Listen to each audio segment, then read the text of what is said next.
Assalamualaikum warahmatullahi wabarakatuh. Satu keluarga ditemukan meninggal dunia di rumahnya di desa Kecamatan Mertoyudan, Kabupaten Magelang, Jawa Tengah pada hari Senin tanggal 28 November 2022 sekitar pukul 7.30 pagi. Mereka adalah sang ayah bernama Abbas Asari berumur 58 tahun, seorang ibu Heri Riani berumur 54 tahun, dan anak pertamanya bernama Dea Khairunisa berumur 25 tahun. Belakangan diketahui bahwa terduga pelaku yang menghabisi nyawa satu keluarga ini adalah Dio Davasyadilah berumur 22 tahun yang tak lain adalah anak bungsu dari korban Abbas.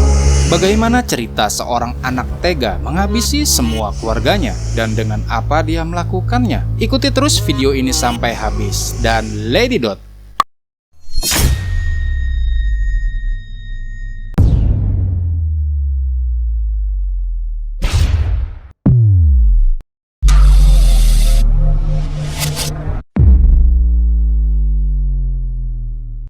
pada hari Senin pagi, tepatnya pada tanggal 28 Oktober 2022 pagi, warga desa Mertoyudan, Kabupaten Magelang, Jawa Tengah digegerkan dengan penemuan beberapa jasad satu keluarga yang berada di dalam sebuah rumah. Jasad-jasad itu terdiri dari Abbas Asari berumur 58 tahun, Heri Riani, dan seorang wanita muda bernama Dea Khairunisa yang berumur 25 tahun, dan mereka adalah satu keluarga di mana Abbas Asari adalah sang ayah, Heri Riani adalah istri Abbas Asari, dan Dea Khairunisa adalah putri mereka. Cerita bermula dari kedatangan ART atau asisten rumah tangga keluarga mereka yang datang pada pagi hari karena ditelepon oleh salah satu anak dari keluarga Abbas yang bernama Dio sekitar pukul 7.30 pagi. ART ini bernama Ibu Sartina yang bekerja pulang pergi untuk menjadi ART di keluarga Pak Abbas. Ibu Sartina menyatakan pada saat kesaksian polisi bila dia ditelepon sama anaknya Dio karena bapak, ibu, kakak gitu di kamar mandi. Terus saya disuruh nolongin, tapi sudah pada pingsan semua. Jadi Ibu Sartina setelah ditelepon Dio dan sampai di rumah majikannya, dia menemukan semua anggota keluarga selain Dio telah tergeletak pingsan di 3 kamar mandi yang berbeda. Dio sendiri yang memang ada di sana akhirnya bersama Ibu Sartina mengangkat mereka dan memindahkannya ke kasur. Pada saat itu Ibu Sartina melihat ketiganya masih bernafas dan tubuhnya masih hangat, sehingga Ibu Sartina berasumsi bila mereka hanya pingsan saja dan tidak punya pikiran yang macam-macam. Dan Ibu Sartina berinisiatif untuk membalurkan mereka dengan minyak kayu putih hingga akhirnya mereka dibawa ke rumah sakit terdekat. Tapi alangkah terkejutnya Ibu Sartina ketika sampai rumah sakit dan ditangani oleh dokter menginformasikan bila ketiga orang itu sudah tidak bernyawa. Dan lebih ekstrimnya lagi, sang dokter mengatakan bila ketiganya meninggal dengan tidak wajar. Hal ini langsung diinformasikan rumah sakit kepada pihak kepolisian, sehingga pihak polisi langsung mendatangi TKP untuk mencari tahu penyebab kematian dari 3 anggota keluarga ini. Setelah melakukan investigasi, maka kepolisian mengarah kepada Dio, dan akhirnya polisi menetapkan bila Dio Davasyadilah berumur 22 tahun, yaitu anak bungsu dari Bapak Abbas, sebagai saksi kunci untuk dimintai keterangan di kantor Polsek selama proses autopsi para jasad dan olah TKP dilakukan. Setelah polisi melakukan otopsi pada para jasad, akhirnya ahli forensik menemukan banyaknya kerusakan organ yang dialami para korban. Saluran nafas hingga lambung ada kemerahan seperti terbakar. Bahkan ada kerusakan pada otak, jantung, paru-paru, hati, dan usus. Dari ciri-ciri tersebut, ahli forensik menyimpulkan bila para korban telah meminum sebuah zat sejenis racun dari golongan arsenik. Nah, temuan ahli forensik disandingkan dengan temuan polisi di TKP yang mendapati kandungan zat itu terdapat pada sisa teh dan kopi yang sudah diminum. Setelah polisi melakukan penetrasi kepada Dio, akhirnya Dio mengakui bila dialah yang memasukkan zat arsenik itu ke dalam minuman mereka. Dio juga mengatakan bila dia memasukkan zat arsenik itu sebanyak 2 sendok ke dalam kopi dan teh yang biasa disajikan ibunya setiap pagi. Polisi akhirnya memberondong Dio dengan pertanyaan asal zat tersebut didapat. Dan Dio mengatakan bila dia membelinya lewat online dari salah satu toko online. Hingga dengan pengakuannya itu Dio ditetapkan sebagai tersangka, Boh. Dilansir dari salah satu media berita, bila zat arsenik mampu memiliki kekuatan yang sangat mematikan. Diperkirakan bila kandungan ini mampu membuat seseorang yang mengkonsumsinya kehilangan nyawa dalam waktu 15 hingga 30 menit setelahnya. Jenazah meninggal tidak wajar dan setelah kita otopsi semua, dia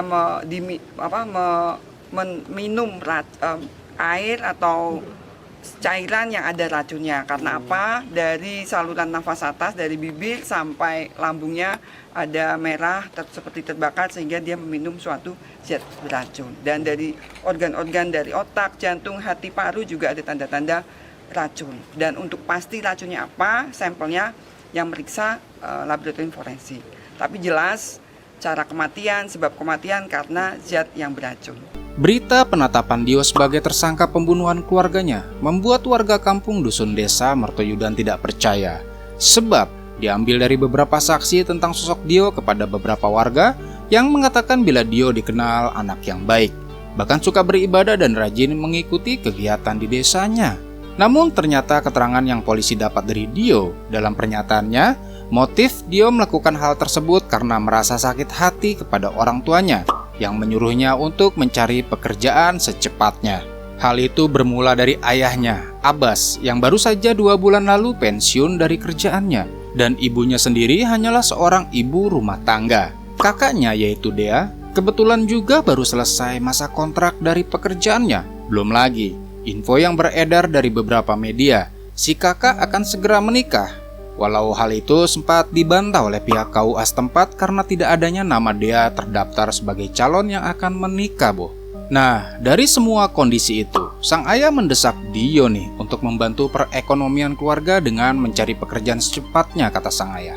Lebih-lebih, menurut keterangan Dio, tanggungan keluarga yang harus dia pikul nanti bukan hanya kebutuhan sehari-hari seperti makan dan minum dan kebutuhan rumah, namun juga biaya pengobatan orang tuanya, serta hutang yang harus Dio bayarkan kepada pihak perbankan yang bila ditotal bisa mencapai 500 juta.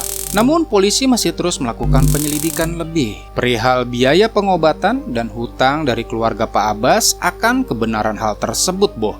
Ternyata setelah dilakukan interogasi intens pihak kepolisian, Dio bukan pertama kalinya melakukan percobaan menghabisi keluarganya, Boh. Sebelumnya, Dio pernah melakukan percobaan itu dengan mencampur zat berbahaya juga ke dalam es dawet yang dibeli oleh keluarga Abbas.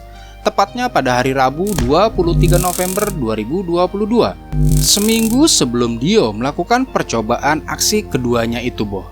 Namun sayangnya, zat beracun yang dia beli secara online juga tidak mampu menghabisi seluruh anggota keluarganya dan juga sanak keluarga, serta teman-teman Dio yang sedang berkumpul di rumahnya karena dosisnya yang sedikit. Agak sadis juga si Dio ini, Boh. Bukan saja keluarganya yang menjadi target, tapi dia juga bereksperimen dengan anggota keluarga lain dan teman-temannya yang datang pada saat kumpul-kumpul itu. Setelah keluarga dan teman-temannya meminum es dawet yang sudah dimasukkan racun oleh Dio, selang berapa saat, semuanya mengalami mual pasti dan pusing serta muntah-muntah hebat. Namun tidak membuat mereka sampai meninggal. Nah, sejak kejadian itu, Dio sengaja melipat gandakan dosis yang dimasukkan ke dalam minuman teh dan kopi yang dikonsumsi keluarganya. Pada tanggal 30 November 2022, Bapak Kapolres Magelang menyatakan bila ternyata Dio memberikan racun yang lebih berbahaya dari zat arsenik, yaitu racun sianida. Dan hasil penelusuran polisi menemukan 1 botol sianida di dalam mobil keluarga Dio. Dan atas hasil temuan itu, polisi kemudian mengembangkannya kepada Dio yang ternyata mengaku bila zat yang terakhir dia gunakan adalah sianida. Hal itu dikatakan Dio bila dia membeli sianida selang beberapa hari setelah zat arsenik tidak mampu membuat keluarganya meninggal. Dan kedua zat itu dia beli juga secara online. Semoga polisi juga mampu ya, Boh, memberantas toko-toko online yang dengan sangat mudah menjual zat-zat berbahaya ini ya. Sebab sungguh sangat meresahkan bila zat ini mampu dibeli secara bebas. Dan ini kan sama saja dengan mudahnya membeli senjata api yang sangat dilarang undang-undang, bukan? Kebohongan Dio dalam membuat pernyataan.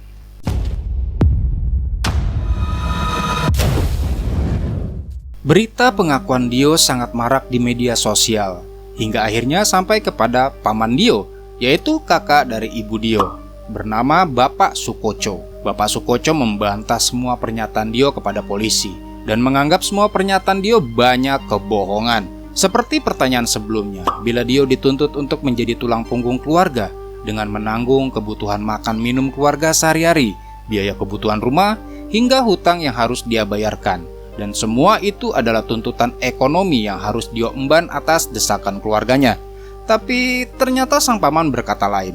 Dio dianggap sebagai pemalas yang hanya menggerogoti keluarga mereka.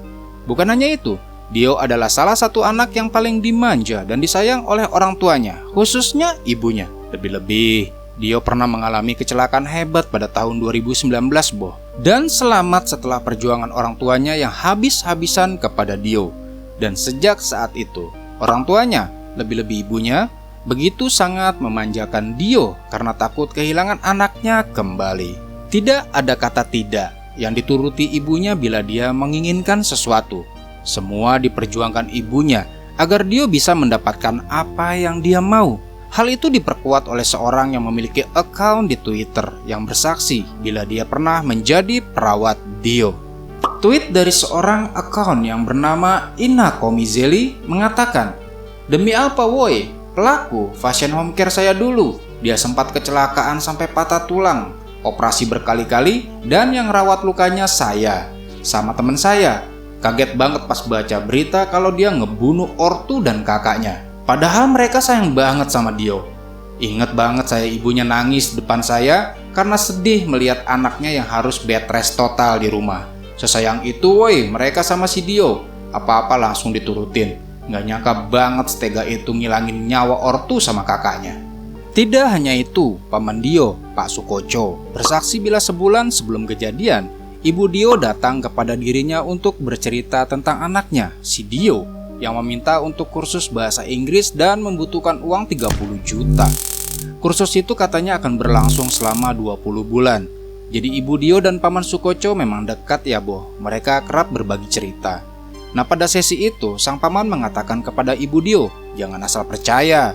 Paman menyuruh ibu Dio untuk cek tempat kursus tersebut. Namun sang ibu yang memang sayang pada Dio mengatakan bila dia percaya dan yakin saja dengan apa yang dikatakan Dio. Hal lain kebohongan Dio adalah pernah mengaku kepada keluarganya bila dia diterima di PT KAI dan akan segera melakukan diklat ke Malang selama 3 hari. Dan jelas saja tujuan Dio adalah meminta kocek kepada orang tuanya untuk akomodasinya ke Malang dalam melakukan diklat tersebut. Namun sang paman yang mulai tidak percaya dengan Dio melakukan cek and recheck ke PT KAI. Ternyata benar boh, sang paman tidak menemukan nama Dio terdaftar di PT KAI, serta Dio tidak bisa membuktikan surat penerimaan atau tanda pengenal bila Dio sudah diterima di PT KAI. Hal itu langsung diberitahu oleh paman Sukoco kepada orang tua Dio bila pengakuan Dio diterima di PT KAI adalah kebohongan besar. Tapi orang tua Dio justru menolak pengakuan pamannya itu boh. Mereka lebih percaya kepada apa yang dikatakan Dio. Sebenarnya selain Om Sukoco, ada juga dari kerabat dekat dengan keluarga Dio yang mengatakan tentang kebohongan Dio dalam membuat pernyataan kepolisian. Beliau adalah sepupu Dio yang namanya mungkin sedikit akan disamarkan. Kita sebut saja Mr. B. B mereply tweet berita pengakuan Dio yang beredar di Twitter. Hoaks, dia terbebani apa? Orang pelakunya aja nggak kerja, orang tuanya lebih dari cukup buat biaya hidup doang mah. Malah dia yang minta uang orang tuanya per bulan, alasannya untuk ini itu. Pelaku sepupu saya, tak spill dikit aja. Dia nggak kerja tapi ngaku-ngaku kerja. Tiap hari nyewa mobil Innova Reborn biar kelihatan kerja punya mobil dinas. Uangnya dari siapa? Dari ortunya. Lanjutnya nunggu press release polisi aja. Per bulan mintanya nggak dikit. Cerita ortu ke keluarga itu per bulan sampai puluhan juta selama hampir 2 tahun. Karena ortu terlalu sayang dan percaya, makanya dikasih aja itu uangnya. Inovanya jadi barang bukti karena sisa racun ditemukan di mobil. Uang yang dia minta per bulan katanya juga buat les persiapan kuliah di London. Atau di mana nggak tahu bener buat les apa enggak? Gimana tuh mas respon keluarga besar pas tahu kasus ini? Kaget, soalnya dia disayang banget sama keluarganya. Dibelain tentang kerjaan yang bohongan itu. Soalnya keluarga besar udah dari awal nggak percaya, tapi ortunya tetap belain dan percaya. Sedih banget kalau ada yang masih nyalain keluarganya di kasus ini. Si bapak usia 58, habis pensiun, akan mendapatkan dana pensiun.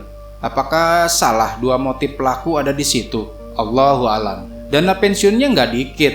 Bapaknya mantan kepala kantor pelayanan perbendaharaan negara (KPPN) Kabupaten Grobogan.